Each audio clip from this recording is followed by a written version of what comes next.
Welcome back, everyone, to the LCS Challengers League presented by Subway. I'm Mazel. I'm joined by Joshi, and we have made it to a third game of our first series here between DSG and Wildcard. It was a fun way to get there. It was an interesting way to get there. And now that we've gotten to our third game, we got to talk a little bit about our Subway Best of 3 sidekick, because in Fearless Draft, this is where the brass tacks starts coming due, and we got to take a look at exactly what we want to see out of these two teams. I think especially the picks that really matter, the picks that they've been relying on to wait until a moment like this. For me, it's always the Kindred, I feel like. For both these two junglers, an aggressive carry-style jungler is so important.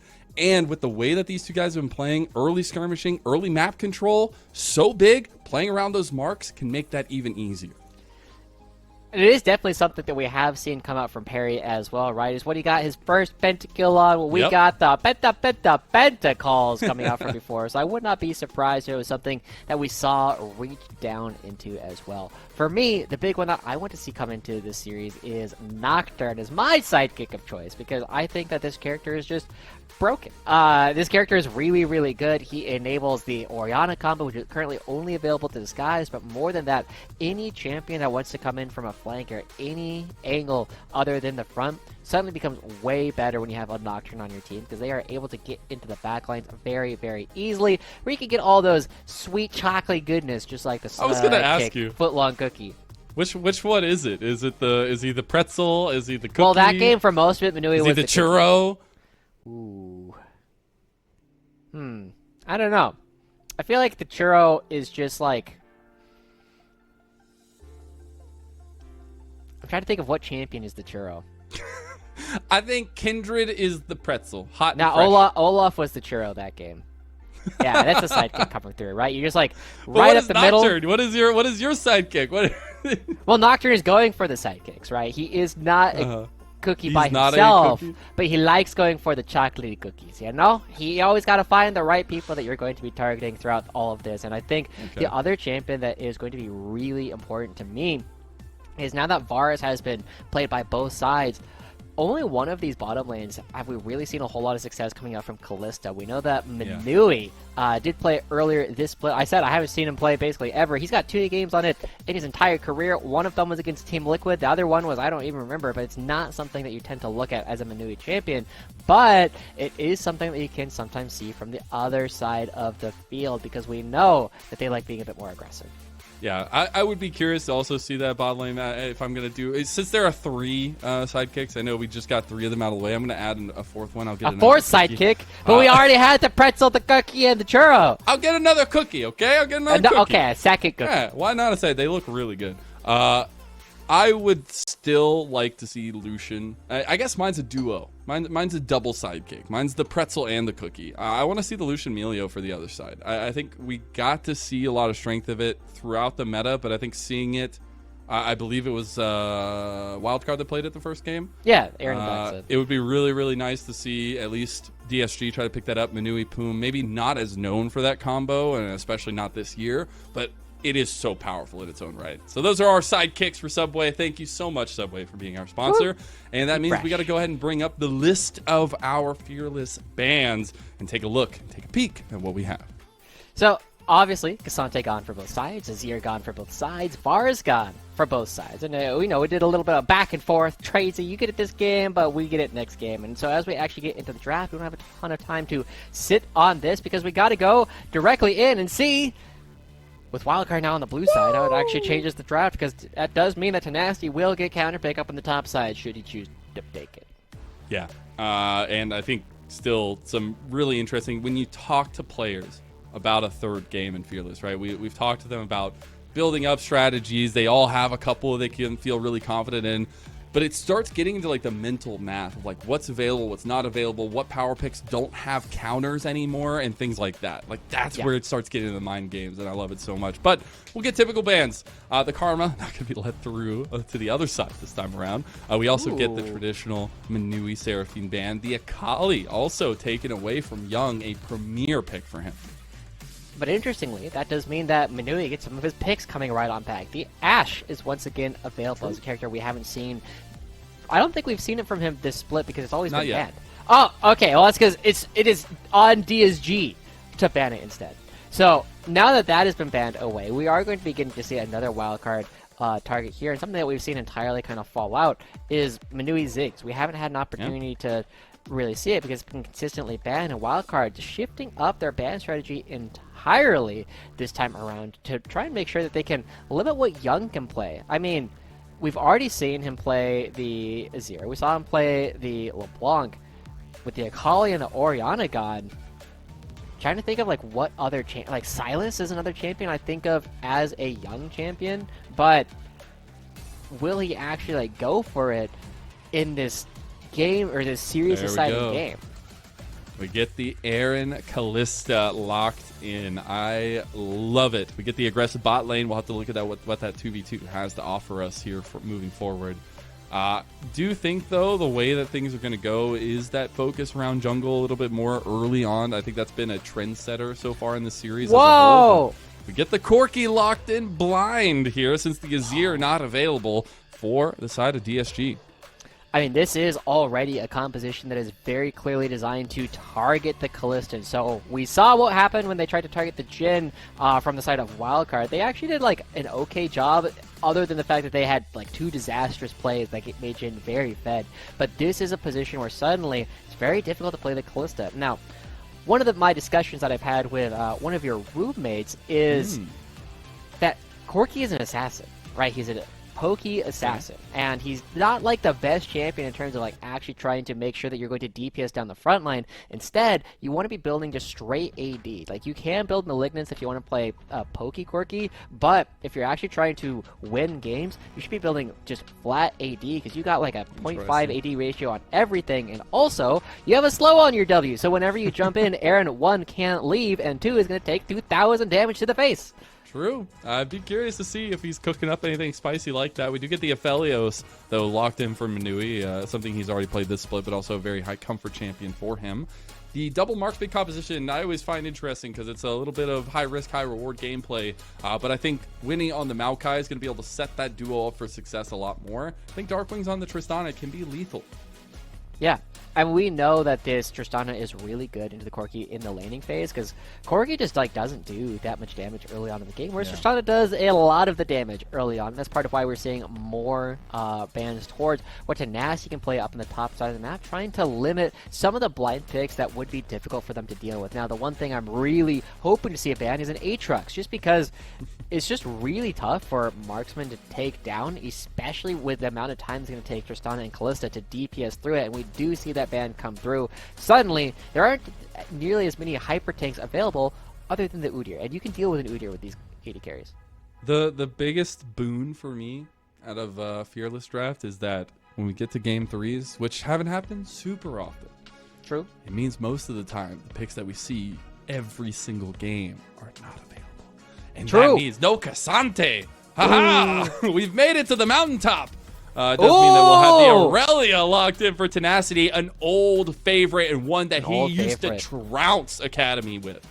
Yeah, this is a very interesting pick. They did hover the Jax really quick, and maybe that's trying to tell Quacker, hey, you should try playing this one against it. And so this is a huge opportunity here for Quack to showcase that he is ready to go. He has something prepared, because this is one of the things I do love about the Fearless Draft, right, is you are going to get a couple more of these pocket picks coming through, because you're going to be forced to try and dig deep, and, I mean, okay, yeah, you know, it's not exciting, but it is a good pick here in this spot. You're going to be able to deal with the Irelia. You have some tools to jump onto Manui as well.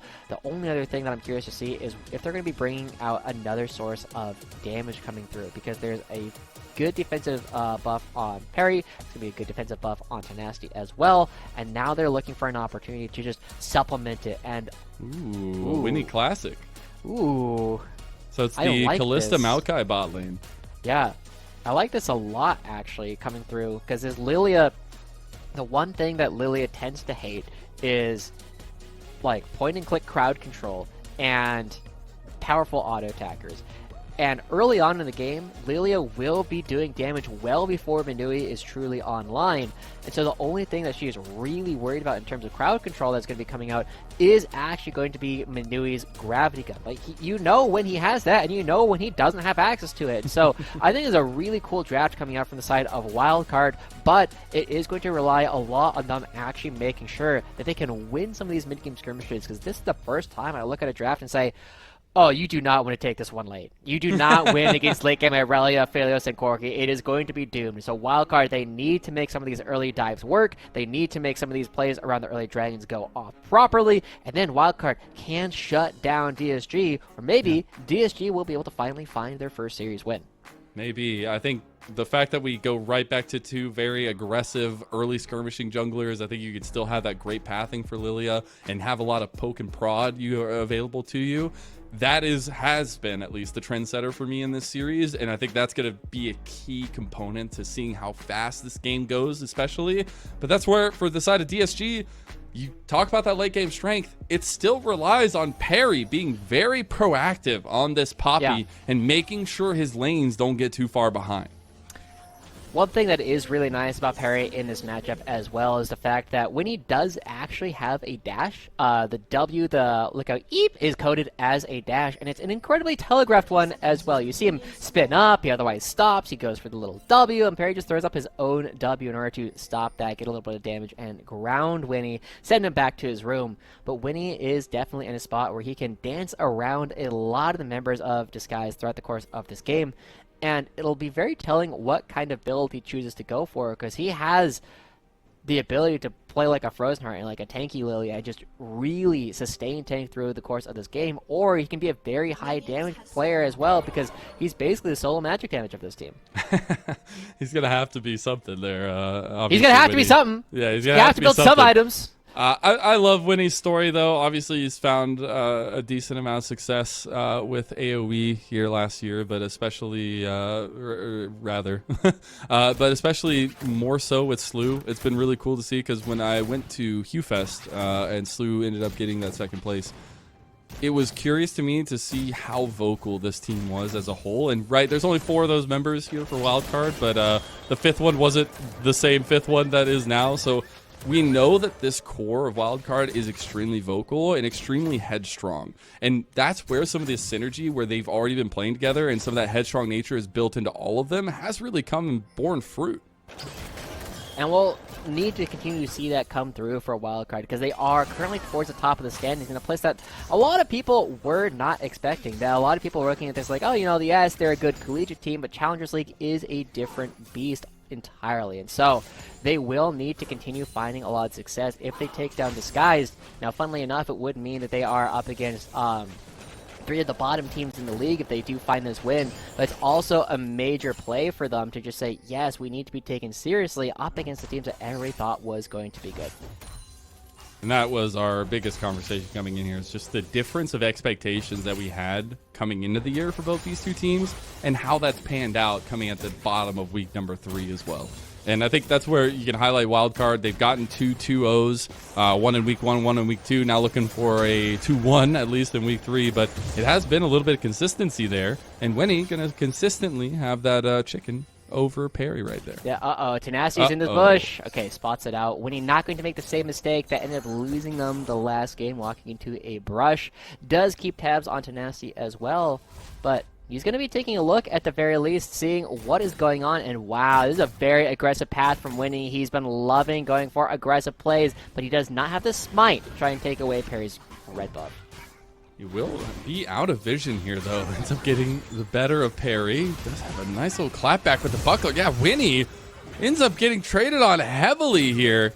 He's going to have Darkwings over the wall. Darkwings trying to get the satchel charge, or at least the explosive charges here. And it's Winnie who's in deep with his first blood to Darkwings. And now Cracker has made his way over here. The Tenacity's trying to look for Winnie, but Winnie is playing the mind games. Young is over here now. And what did we expect in this one here? As fighting continues, Tenacity is gone. And Wildcard running away with it 2-0 early. Wow, a huge play coming out from Darkwings. This is what we were talking about. You call Darkwings up 3 in the morning and say, hey, what you doing? He's like, I'm on my way. And it is already a huge advantage coming through. Even though Perry was able to get the red buff, the fact that Darkwings had the willingness to move out and come back to his own lane and not miss anything is absolutely massive. We see that Winnie, I was surprised that he actually just like went for the fight right away because he takes so much damage, he gets grounded, he gets slowed down, but he just stays in the fight. He pulls Perry down a little bit right to where Darkwings is chilling, and as he flashes over the wall, they flash at the same time. Perry a little bit slow to actually hit the blast cone, means that Winnie catches up, and as he called out, Quacker is here. Like, they just have an extra member. They just have the tools necessary to fight, and Corki damage is not real before level 6. So you just get another free kill. And I'm not going to lie, Perry lives there if Winnie doesn't flash on the other side of that blast cone. Like, it's 100% a Perry success rate there, even with the, I feel like, the explosive charge, because Winnie was able to get a little bit of damage on the other end. So it's little things like that that really have been the difference maker in this series, and we've seen them just punching at each other from start to finish, all 3 games.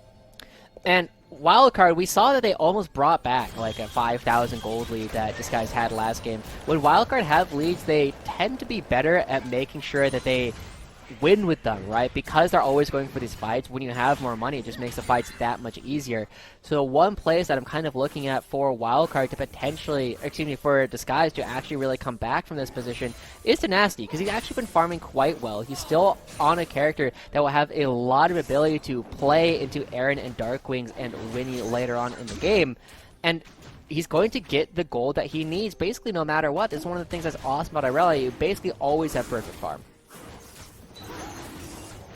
And that's going to need to be an unlocking factor, it feels like, for DSG. It's just so cool to see Tenacity picking it up once again. This is something that he made his name on back at Academy. This is something that everybody started lauding. He's like, this guy is literally just bodying people in lane, and it's so impressive. So glad to see him feeling back to form at least. Perry versus Quacker. Yeah, it is something. Now Perry actually gets boosted off of the Grubbies. Does end up getting the 1, so it is worth it in the end, and the movement from Wildcard will mean they can get no more. Yeah, I mean, Quacker does stop the full trade going over, and he doesn't lose too much, but he is still down about 2 waves at this point. That means that Winnie will be able to get a couple more of these grubs for himself. Unless Nasty has something to say about it. No, he was thinking about it. He was chilling out in the tri-brush for a little while. I do want to take a little bit of time to talk about Darkwings, though. He's already set up 2-0 on the Tristana. This is a guy that a lot of people have had a lot of question marks about for a long time. I've always been a big fan. I really like the variability of play that we saw from him in terms of the styles when he was on Dignitas. But it has been a journey back to form, it feels like, for this guy. Yeah. And one of the big things that we were looking at from Darkwings previously is, especially when he was playing back to like Dignitas, like way back in the day, like he was a very clutch player, but he couldn't lane. And that is something that we are still looking at to continue seeing his growth, is he remains a very clutch player. And his laning has improved since we saw him in Academy all those years ago. And this is a spot where he needs to be able to take down a lot of these different players. He's going up against Young now, and he's got a decent lead, very much benefiting from the fact that he got 2 kills previously. But also, now he can just bully around this Corki. And while they do have an opportunity to blow through this game, it's not necessarily going to be on Darkwings. He will still have that trough where he is not the most relevant character in the world, and so he's going to have to try and do everything he can to bully his way through this mid lane, find as much of a lead as possible before Young can take over the game. I think that's something I've always lauded him, is his self-realization of where he's at in the game state. And meanwhile, self-realization means Doxa gets the Fates call out Aaron, saving his good buddy there. Did have some pressure from Perry on the bottom side, though. Winnie taking full advantage of that. And now Winnie also, yeah, like you were saying, just going into this jungle, he's going to be kind of turning things around. We saw that Perry was really shutting Winnie out last game, but that's partly because Winnie loves going for all these different kinds of invades. This time, he's going to be the one who's going to be on location. First, we might see a repeat of the first and second blood. 2 plates going the way of Benui. I love the movement next to the tower because the Chakram's auto attack will go fast as it goes through, and being able to get those 2 plates early. Now Winnie fully on vision here. Perry gets the dub here, at least in terms of trying to get the angle. Doesn't get that red buff in the end, and it'll be Winnie making away like a bandit. Yeah, I mean, that's a flash and ultimate out coming out from Tenacity, which means Quacker should be much more free to just play up in this top side of the map, but he will be backing away. And Wildcard, I mean, we got to see Winnie punished very heavily in Game 2 for some of these plays, but in Game 3, he is making away like a bandit, like you said, in order to find all these opportunities to push his lead even further ahead. And this can be another play going into Darkwings as well. I love the nature of these games so far. I feel like for these two teams, we've just been getting leads in different places. It feels like 3 plates in mid lane now for Darkwings. You have those 2 for Manui in bottom side. And I think it's rightfully so because Darkwings, a key component, Aaron, key component for Wildcard, while Young and Manui have been a new carry duo added together that feels like it still needs some time to come online. Yeah. Oh, X-Flash. Okay, not going to be going forward. The one thing that I do want to go back to the fact that Tenacity on this Irelia is a huge threat. He does have a lead, and this is one of the things that we look at where if you aren't used to playing against Irelia, because she's not the most popular thing in solo queue or in champs queue or in like pro play right now, it is very clear to me that Quacker is kind of like making this one up as he goes, just because, yes, he's played it in the past, but he hasn't played it recently. And so this is one of those moments where we have to see how effective he is with the ults, how effective he is at standing in the right places. And with the package already being shown, we have another dragon spawning in just under a minute. I want to watch Young go back and pick that up for his team so they can actually contest for this dragon. Yeah, that's the timing that you always need to be careful of for the core key, is just making sure you have the package in time of the objectives. They are getting a really good push here at perfect timing, it feels like. So Young going to have to be forced back under a very low turret. Gets a 4th plate for Darkwings. And there's just no answer for DSG now. They're going to have to reset here towards the bottom side of the map. Yeah, Young is very, very fast, and there are still teleports from both top laners if they want to go for it. And see the Manamune. Yep, Young does have the package right now. This is Disguise saying for the next minute, we'll be strong enough to actually try and go for the dragon. But Winnie, that's 5 grubs. They got 5 grubs, like you said. I still get the Twitch chatters. Yeah, I mean that's pretty good for Wildcard. Interesting to give that one up, but not wanting to give over the long-term dragon stacking to Wildcard. So DSG fine with trading that one. And, okay, and he used the perfect, and he used the package before the dragon actually spawned, so he will have access to it for the next dragon. I love watching the small things come out from Corky players, and now it is another situation where they can continue to play around this Corky for the foreseeable future. The only thing they need to be careful of is, I mean, this starts taking a lot. Darkwing's overextending a little bit there. He's in some trouble now, but he's waiting to use the flash, waiting to use the rocket jump, and he feels good about it. Little greedy, but he ends up getting away with only the cost of his ultimate for that one. But the big thing now is that Wildcard, with the opportunity to play around the Herald, it will be spawning before the next dragon, so they can actually go for that while the package is down. Dark can still have his ultimate, but again, it's so wild. They have another very clear window to play for in the near future. Just keep on stacking. It's also another Cloud Soul, which, I don't know who we need to talk to about that, but I'm here for it, I guess. I was wondering where you were going with that, but okay. I think the Cloud Soul's pretty cool. Man.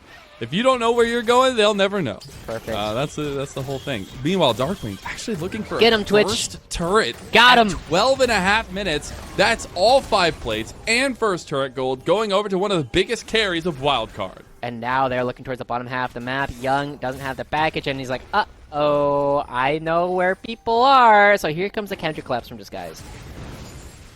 You got to get down here to save some life. Perry will try to fight over this Gromp at least. Won't end up getting it. It'll be Manui that grabs it. The fight's going in. Whoa. Perry go for the wall bang, and here's the Moonlight Vigil across. Big breath of life. Hello. But Quacker comes in, and he's rock solid, baby. As Tenacity is getting burned down in the back line. He gets one traded, but it doesn't matter. Wildcard come away with aces. Yeah, everybody coming in for this fight, and again, Wildcard ready to go. Darkwings is going to be able to pick up even more money off of this wave.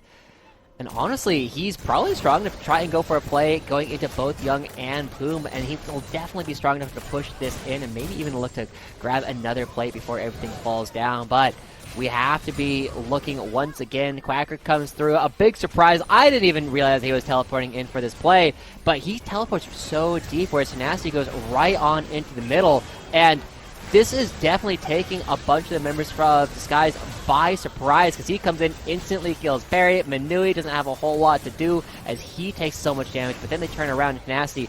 Yes, he gets one, but that's one of the spots where, because Darkwings is jumping all over the place, he is so strong, and now he's going to be able to pick up another turret.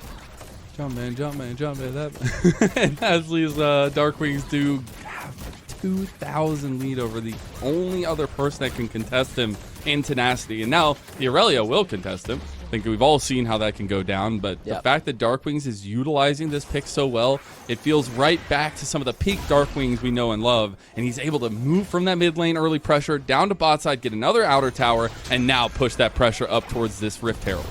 Yeah, I mean, there's no package available. Corki still useless for a little while longer, and Darkwings hunting for Manui a little bit, but will be an easy objective going over towards the side of Wildcard.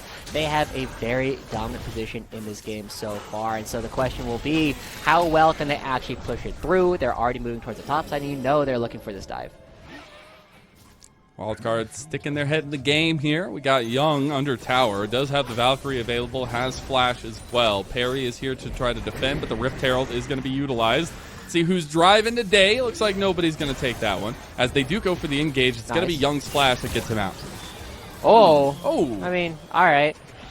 Now, this is one of the things. Seeing that. Yeah, this is one of the things that we are a little bit worried about, as Winnie's going headlong into this turret. It does not. Killed. Yep. Does not impact, but it is going to be a trade of potentially another turret. That's the combo there, as now Aaron's going forward. This is trouble. Yeah, Quacker's just gone. Nice. A little bit of an overextension. They do get the tier 2 tower, but TSG do respond, and meanwhile Tenacity's been free farming in the side lane on the tier 2 turret.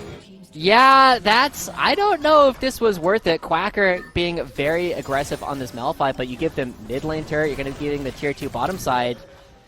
Oh, Darkwings. He actually got the distance there, so he did get stunned, as now everything coming in. The resets. Ooh. Darkwings not willing to go into 3 members by himself, as Winnie got ejected from the space.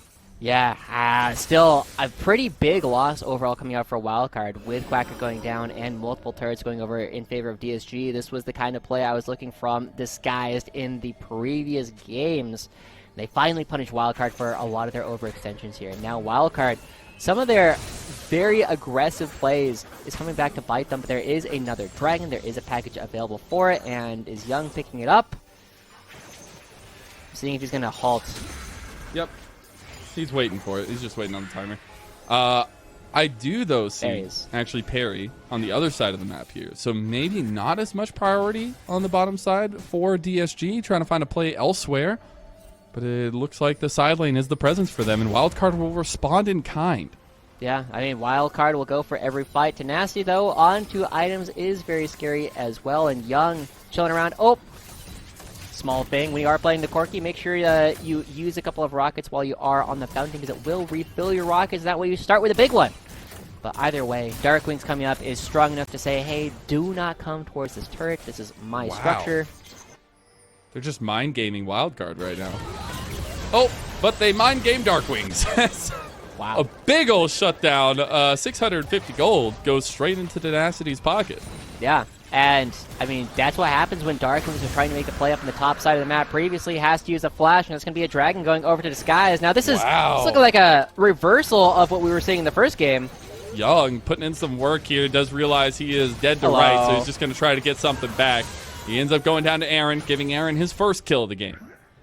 But still, that's a lot of time for Corki to continue scaling in this one, and Quacker, as he moves back towards the mid lane, I mean, this is one of the things about wildcard games in general, right? You just see these massive gaps where the players just aren't, but now with the top 2 turrets already gone on the red side of the map, and the bottom 2 turrets already gone for the blue side of the map, suddenly it's like, well, it's okay. It's going to take forever for these minions to actually interact with any structures. And so instead, we're just focused on a lot of the neutral objectives, and you are seeing some pings coming out from Disguise. I have to imagine that that is Tenacity saying, hey, give me this farm. I'm going to farm until I am so strong that no one on Wildcard can deal with me. I mean, he's got the Blade of the Rune King and the Wits incompleted now. So that was going to be my big question is, do you think we're at a point in the game where DSG feels more confident to take Tenacity in these fights, or at least just wait in the side lane more? they should wait, right? They really want core keys to be on 2 items before they do anything, right? They really want the Eclipse to come through in order to make sure that you are getting maximum damage, and so they need to continue giving a little bit of money towards their other solo laner before Disguise should be ready to just go headlong into these fights. We do have a Baron coming up on the table here now, so at least in about a minute, trying to position some vision around there will be super important. You already see Wildcard pinging that way as well. And you see with a double marksman comp how quickly things can go awry in terms of burning down targets and things like that. I know Wixie posted yesterday about his game where he literally was like 0-0-3 on Kalista, but he had more damage done to objectives than the jungler did because he's on Kalista and he's just able to rack up the spears. So it's something that DSG are going to have to think about now that Baron is on a timer. Also, I'm going to start calling the cat Whiskey. Whiskey? Yeah, like Whiskers, but Whiskey. Because that's what you called Wixie for a second. Yeah. I was like, oh yeah, that's a good name for a cat. Anyway, going back into it, it is definitely a spot where Wildcard are in control, but I am a little bit worried that they were kind of losing the thread a little bit with their plays towards the top side. And now that Tenacity is on, oh my gosh, they're just going to do it. I told you. Like, their comp is really, they don't have either of the damage dealers here, but they just started up anyways. Yeah, and everybody's coming around. Young does not have access to the package. I don't think he finished his second item, and here comes the teleport. Tenacity's got to be a big deal here. It was just to force that TP and Wildcard pull away. I love to see gameplay like that. Yeah, I mean, that's the kind of thing that Winnie loves calling for, is like, hey, I don't think they're in position. What if we just hit the Baron? Unfortunately, Quacker does not yet have the health pool necessary to withstand all the damage that the Baron does put out by themselves. And Darkwings, Darkwings. Okay. I don't know if this is... Okay. That last dash from there, not enough space. Winnie, though, he gets hit into the wall, and they collapse completely onto him. He's going to flash. He's still alive. He does end up getting out. The watch out Eep does work there, and Wildcard saved their jungler, but now it's the Baron that's being threatened by DSG. Yeah, Winnie still needs to go for this full reset, so Wildcard, they do recognize that the fight is brewing. They have a lot of sustained damage, though. Doc's able to put in some saplings. Quacker with a big ulti. It's got to be a game-changing one, though. As 3,000 health down, there he goes in. He's in the pit. Perry's still focused on the Baron, and he gets it. So now DSG will turn the fight. Tenacity's looking real strong here. Tenacity's on Aaron. Tenacity's looking for it, and he's still going. He can find Darkwings on the other side, but look at the dashes, and it's bringing me back a couple years. The nostalgia overflows, but Tenacity is Chad once again. It's him. He's back. He's ready to rumble, and he's able to take down 3 in that last fight. Again, everything set up by Perry, though, going for that pick onto Winnie. Even though they don't kill him, they force him out of the fight, generate that 5v4 opportunity. And Tenacity, he's finally hit the golden zone. He's ready to keep on firing every single one of these fights. We see Quacker jump in, but he only hit Perry with the ultimate, and he's tanking up that he does not care at all. Yes, they get the shutdown onto Manui, but Darkwings is already routed. He doesn't have enough health left out to do anything. And I mean, Aaron has never really had an opportunity to jump up in this game, be a massive threat, and so it does mean that Tenacity has bought enough time. He has the Frozen Heart to slow down the double marksman, and suddenly, Young now on 2 items, he's going to be able to start putting some damage before the fights even start. We've all been there before. We've all watched Aurelia's bypass your entire team and just chunk your ADCs. Well, there's 2 of them on Wildcard for Tenacity to choose from, and I think this is where things become so much more difficult. And it's really, really nice to see Tenacity back in form. It feels like this series has been a bit up and down for him, but I feel like he's consistently had some good strengths. Meanwhile, maybe looking to flex that strength over here yet again onto Darkwings as Young gets the kill there, but still the highlight has to be for this guy Tenacity as he's going to chase down Winnie under turret here as Winnie ended up getting the kill and a boom, just saying hello as they're going to run away here. We do have a little bit of time because Tenacity spent last year not playing, right? Like he went away. He was streaming in Korea, part of the LS camp there, it felt like, and coming back to a vengeance, coming back to a state of him wanting to perform, him wanting to compete, because that wasn't there, it felt like that last year. He felt like it was a better option for him to go stream, but now he's back and in full force, and it feels like we're starting to get those shades of the Tenacity we once thought was going to be the next biggest prospect in the LCS. Yeah, and it is so important that he is able to take things down on one of his signature champions here. He's going to take this structure down, and the Quacker is at risk. Right, not that much risk, but still. He's a mountain. I don't know if you've ever tried to cut a mountain with a sword, but it doesn't work very well. I have played Elden Ring, come on. But at the very end of it, though, Disguise, they're in a beautiful position. We said that this game went long. It was going to be all Disguise all the time. Darkwings had the perfect opportunity to try and take this one down, but instead it was Tenacity who came right on out despite dying a couple of times early on in the game. He was able to get the gold he needed to. Quacker did not have a counter pick ready to go, and bringing it out in Game 3 does not give your opponents time to prepare for it whatsoever. And so Wildcard, they're going to have to rely on some good old-fashioned team fighting, some good old-fashioned picks, but Disguise, it feels as though they are wise to the tricks that Wildcard have been playing with.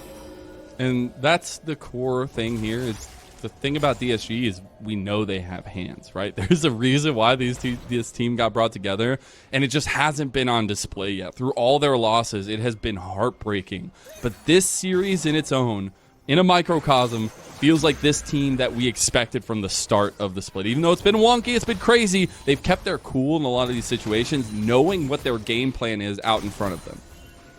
And now they just need to close it out. We have 3 minutes until the next dragon spawns, 2 minutes until the next baron spawns, and they are set up for success for everything. The fact that Young will have another package to play for means that they will have a lot of damage available to them. They will have some game-changing tools, and Darkwings needs to be very careful. If he has to use the rocket jump defensively, it suddenly means that he's not going to try and assassinate Minui. It means he's not going to be able to try and jump onto any low members of Disguise. It means that he has to play a more front-to-back style, which is exactly what this Irelia is going to be an all-star in.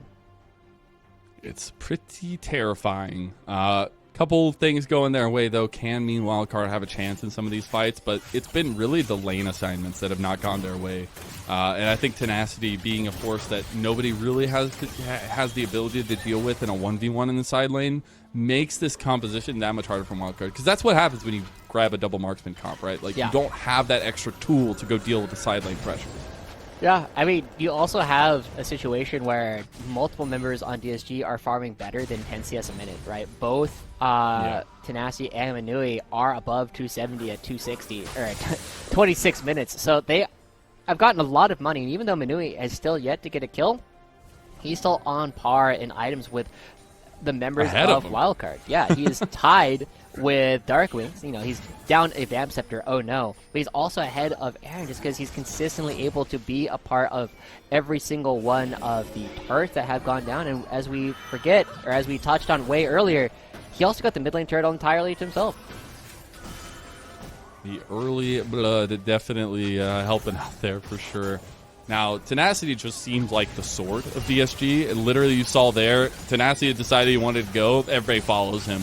So it's not follow the leader for Winnie. It's follow the leader for Tenacity. And we got to watch where he's at in all of these fights. We are getting positioning around this mid lane because we have objectives coming up. Breath of Life already used. Double ulti there from Quacker. And DSG trying to pull the trigger now back onto them as Wildcard don't have the tools. They've already used their Nature's Grasp and that unstoppable force. Yeah, and that's a disaster. That's going to be Cloud Soul going over towards the side of Disguise because both of your major engage tools are gone. And Darkwings, I mean, having to jump away from Tenacity in the mid lane, they cannot hold the mid lane wave. They cannot hold any pressure, and there's 30 seconds before the dragon, so that means that Disguise should feel free to go for this because they have so much damage, they have so many tools to keep people out, and there's no engage from Wildcard.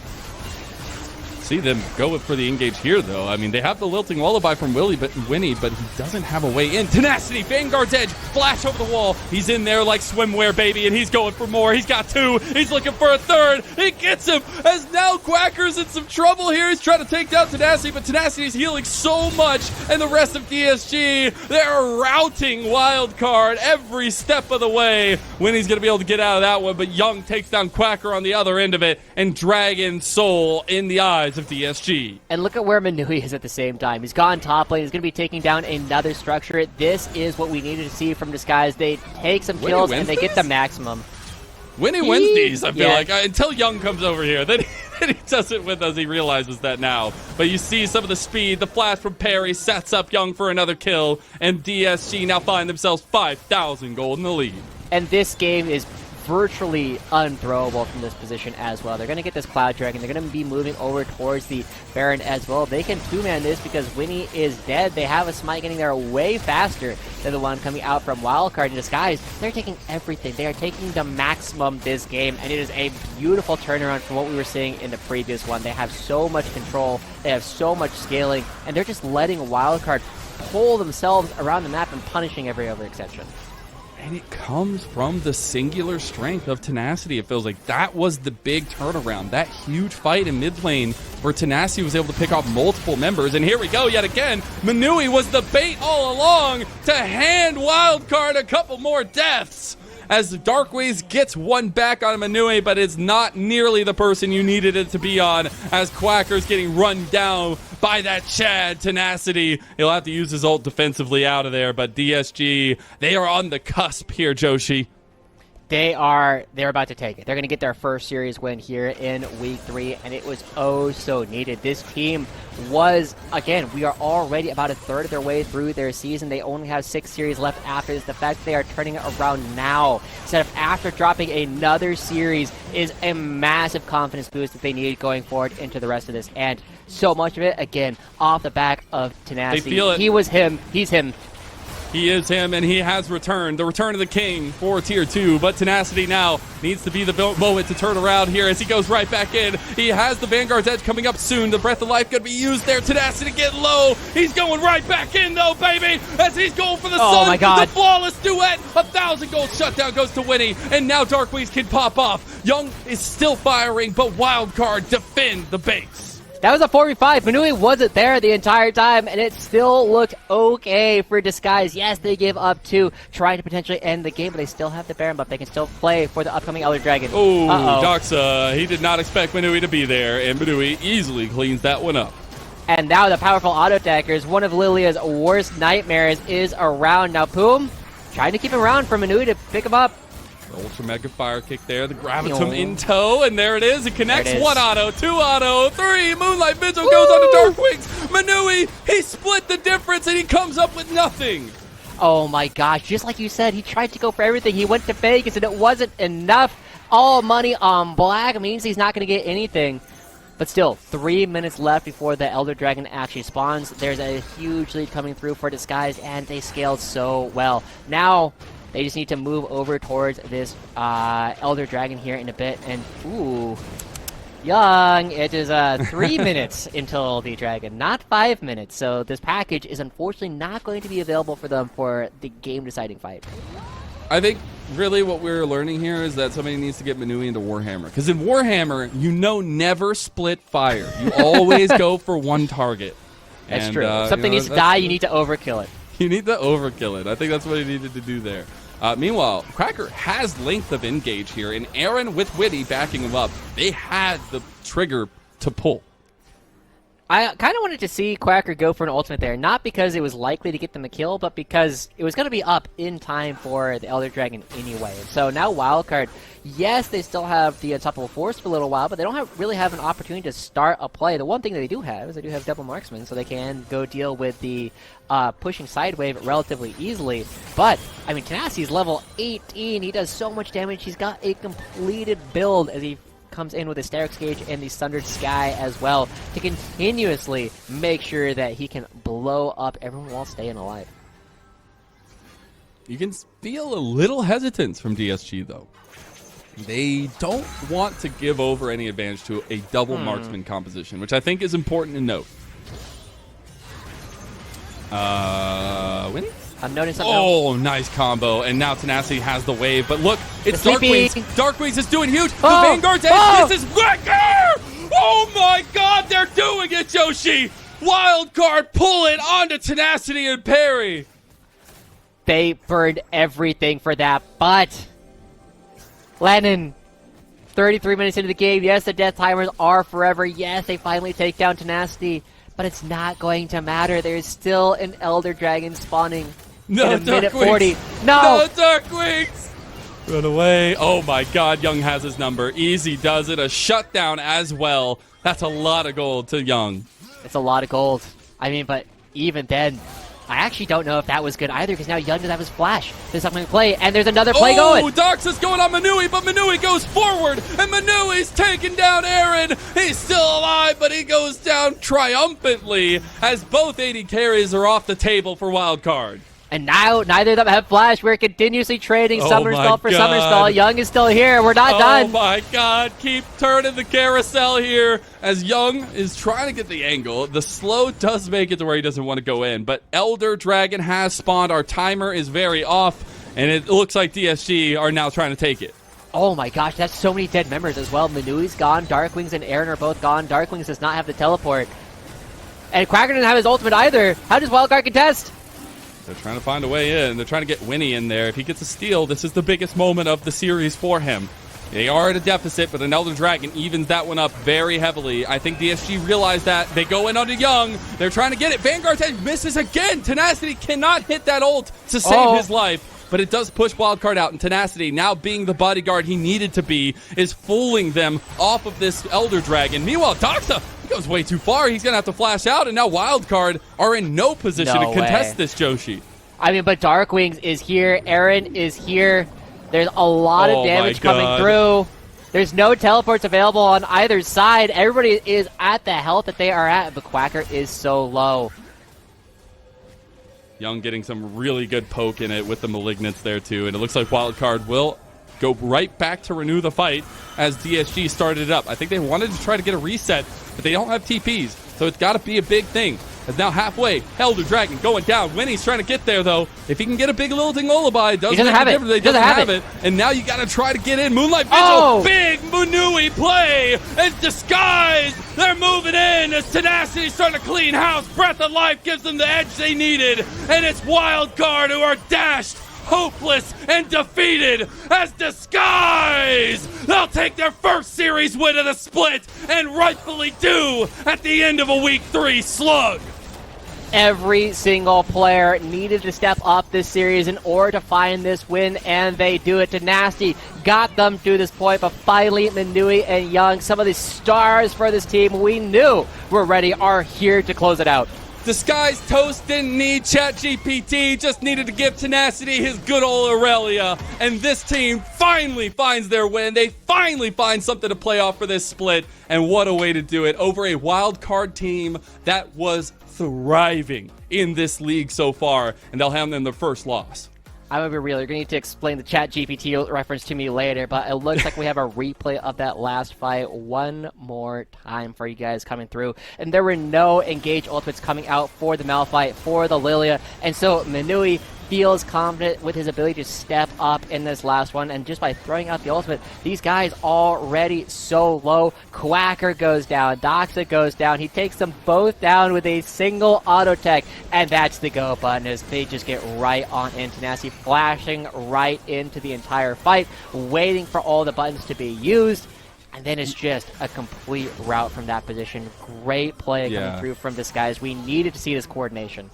I also really like Tenacity knowing not to go for Darkwings there because he was going to get Buster Shotted. So what he does, he dashes to Darkwings, then goes above him. So as soon as the Buster Shot comes out, it's towards his team. So I think really heads up play there from Manui turning it around to being able to stick it down, I feel like, because it was looking a little dicey there for a lot of the time. So feels really good for DSG to get their first win. I know Disguise Toast is probably very happy, but more so, confidence is key for a lot of these players, and excited to see them move forward. That is it for our series, 2-1 to Disguise. We'll have an interview after this break. Introducing the new Footlong Sidekicks at Subway. Try the warm and delicious Footlong Cookie, Footlong Pretzel, or Footlong Churro.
Welcome back, everyone, and welcome to the Rally Cry post-game interview. We are joined by the face of disguise that feels like the man in the jungle. We are joined by Perry in his new home after their first season dub. My man, feels like a lot of stress, a lot of pressure was leading up to this. Does it feel good? Getting the first dub of the season is definitely, it feels good. It's been a while into the season for the first dub, but we got it, so. What do you guys feel like really turned things around? Because I definitely felt as though you guys saw a lot of growth throughout the course of this series alone. Was there something that clicked for you guys between games? I think one thing that wasn't great is during both our matches previously, we had like it was either Minui sick, I was sick. People weren't feeling good, but also just playing with confidence and playing, just trying to do things. I feel like we're very scared for some reason. It's FlyQuest Challengers. Oh, they have this import mid, this import on TL. It's I don't know. It's still mentally, I feel like at least for me, it's just I wasn't as I'm just gonna send it. Versus today, I'm just I'm going in. I nothing to lose anymore. That's the most important thing that we saw different today, I feel like, than we have before. And that's where I want to highlight a little bit more of the style of play you guys have. Yes, you're with Minui yet again, but it's a new place for both of you. And especially off of whirlwind year on Fear, how has it been adjusting to a new environment, especially a new slew of players to play with? Honestly, I think it's refreshing in the sense of I don't know, being with the same team for a year is kind of it gets kind of repetitive at the same time. The players I have on DSG is I think it's a really good roster. We didn't have the best performances the last few weeks, but we have really good coach, really good players all around. We are just scaling into the split, and I'm just enjoying a brand new environment. I think it's DSG is just a really good place to be in. Nice. Now, one of the things that we knew about your time on Cincinnati Fear is you guys had a pretty strong social media presence coming through, but Disguised has that even more so. So how has it been moving to a team that is even more in the limelight than probably any roster you've been on before?